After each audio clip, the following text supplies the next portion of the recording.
Fala pessoal, beleza? Aqui quem fala é o professor Diego Penaforte e nós vamos hoje ter uma aula de Sculptris. Bom, logo quando você abre o Sculptris, a interface que se apresenta é exatamente essa que você está vendo aqui.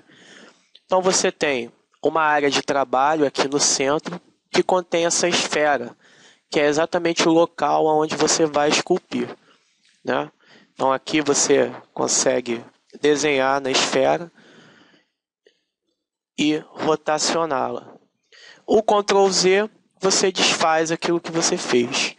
Clicando fora aqui, ó, nessa área cinzenta, você consegue girar a esfera que está sendo esculpida.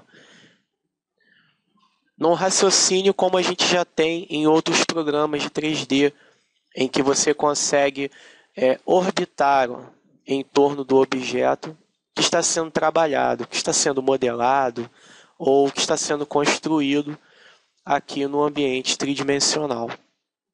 Bom, aqui ao lado nós temos um painel que apresenta algumas opções.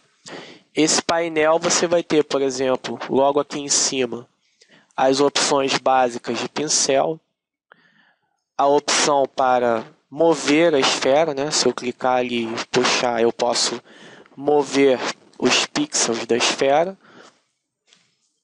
Ou eu posso, clicando aqui em global, simplesmente mover a esfera inteira, como se ela fosse um objeto mesmo, tridimensional, em que eu posso movê-lo para qualquer lugar na minha área de trabalho.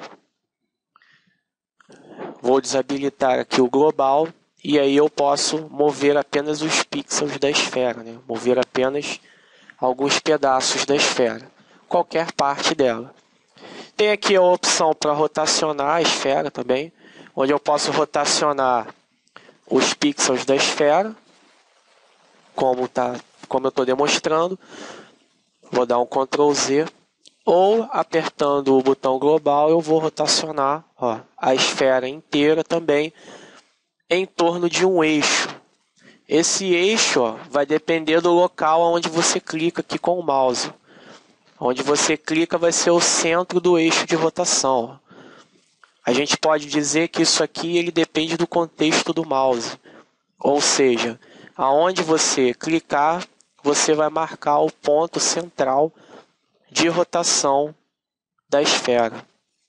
E tem a ferramenta de escala também, que vai escalonar a esfera, aumentando-a ou reduzindo. Temos aqui os pincéis que vem com o Sculptris. O Sculptris ele é bem menos complexo do que outros programas, como por exemplo o ZBrush, que é da mesma empresa, da Pixologic. Então, ele tem essa característica de ser mais simples, de ter menos opções, mas ele também é poderoso. Com ele é possível criar esculturas completas, criar cabeças humanas, bustos, monstros, fazer uma modelagem completa de personagens, apesar dele ter essa interface de trabalho bem simples.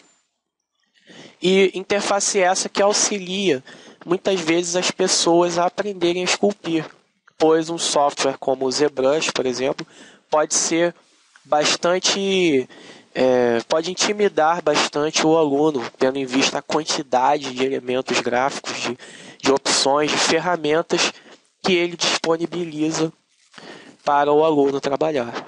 Então, na aula de hoje eu vou falar basicamente desse pincel aqui, desse brush, né? Ele é conhecido como, os pincéis também tem o nome de brush, que é pincel em inglês. Esse pincel, esse brush, é o Brush Draw.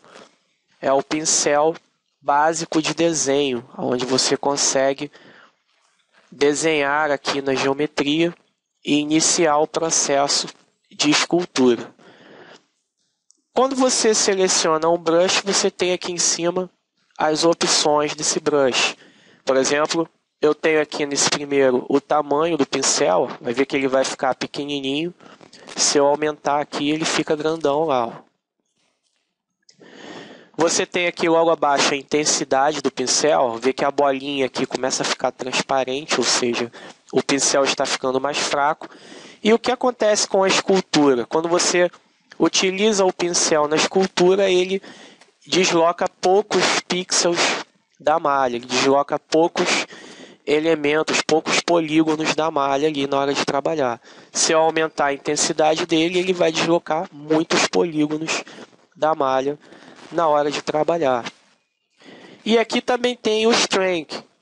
Desculpa, aqui tem o detalhe, quer dizer, o detalhe vai ser o detalhamento que o pincel vai possuir, ou seja, com menos detalhe ele começa a ficar um pouco mais suavizado, ele começa a ficar um pouco menos, ele vai ficar menos marcado na hora que você trabalha com ele aqui na interface do Sculptris. Vou aumentar aqui a força. Na próxima aula nós vamos continuar estudando essas opções aqui do Sculptris. Nós vamos levar essa aula adiante e estudar os próximos elementos da interface. Para fechar essa aula, eu vou falar aqui do menu Quick Help, em que você aperta F1 para habilitar ou desabilitar esse menu, e ele possui aqui algumas opções de ajuda, né? Algumas opções, alguns atalhos para que você possa trabalhar. Ele te dá algumas dicas para você começar, para você iniciar o seu trabalho com o Sculptris. Bom, por hoje é só, pessoal, e até a próxima aula de Sculptris.